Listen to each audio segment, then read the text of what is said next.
So the writer David Foster Wallace told a story in a 2005 commencement address, and the story went something like this. So there are two young fish that are swimming along, and an older fish comes the other way, and in passing says, "Morning, boys, how's the water?" So the two young fish swam a little further until one of them stops and says to the other, "What the heck is water?" And the point being made, according to Wallace, was this: that the most obvious, important realities are often the ones that are hardest to see and talk about.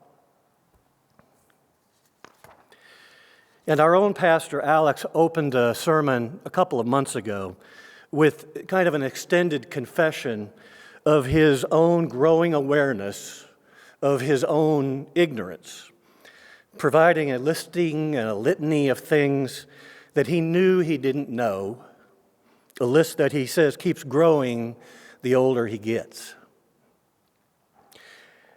And there were things on that list like where to get the best barbecue, or why he continues to root for the Dallas Cowboys, when things might get back to normal, how the election was going to turn out. I liked that message. I liked the honesty of it, and as they say on TV, I approve of that message.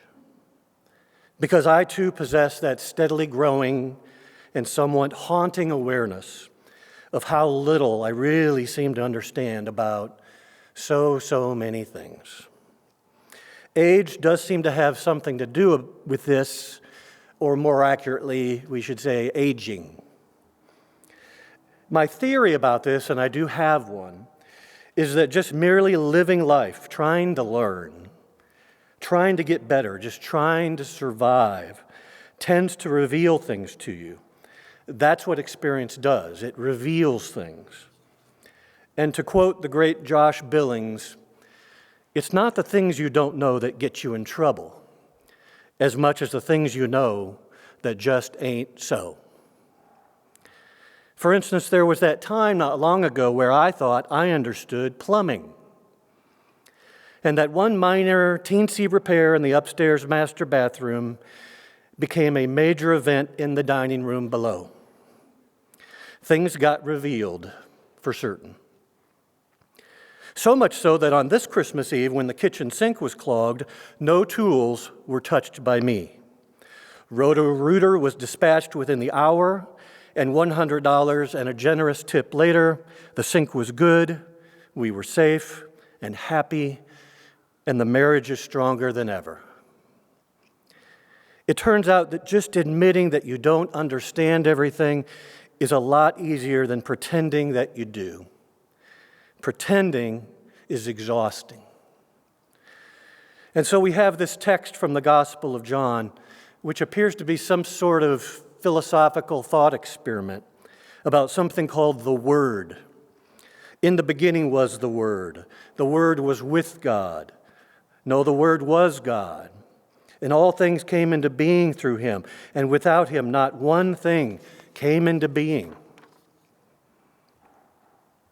One scholar has suggested that the word, logos in the Greek, meant something like the logic or the logical intelligence or the grand designer, something out there, something so conceptually, so big, so awesome, that has been in existence since forever, something that represents the source of everything, light, life, anything you can conceive of or name, all of it.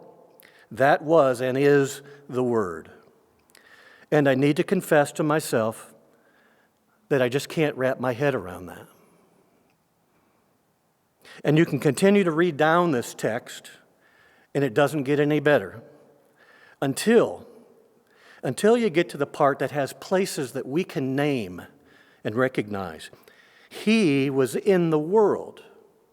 The world came into being through him. But then there's also this: yet the world did not know him. He came to what was his own, and his own people did not accept him. This, friends, is our water problem. This word, this foundation, this source of everything, we are, and everything we know, we are literally swimming in it. And we don't recognize it, and we won't accept it. This disconnect between what is and what we understand is what makes this next part of the text so vital. Because it says, the Word became flesh and lived among us, and we have seen His glory, the glory as of a Father's only Son, full of grace and truth. In the church calendar, today is called Epiphany Sunday. And that word epiphany referring to God's revealing of God's self through the incarnation of God in the world through the person of Jesus. God took on flesh so that we could finally have something we could understand, something we could grasp, something to touch and talk to, so that we might know a bit about where we came from and what we are made of. God in flesh, in the person of Jesus, is the miracle we celebrate today. And yet there's another word, another name that we celebrate during the Christmas season, that name being Emmanuel. In Matthew, it says, "Look, the virgin shall conceive and bear a son, and they shall name him Emmanuel," which means God is with us. Emmanuel. God is with us.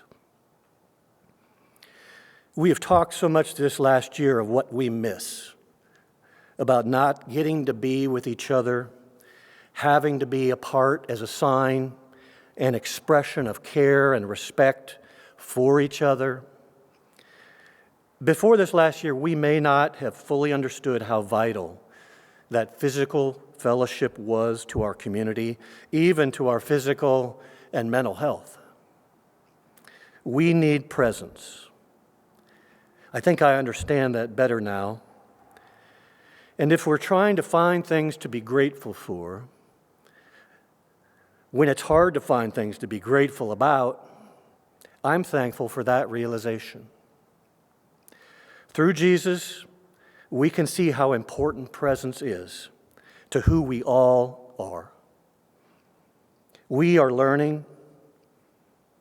May we continue to learn that God is with us, that God is present, and that we are present in God for each other. Amen.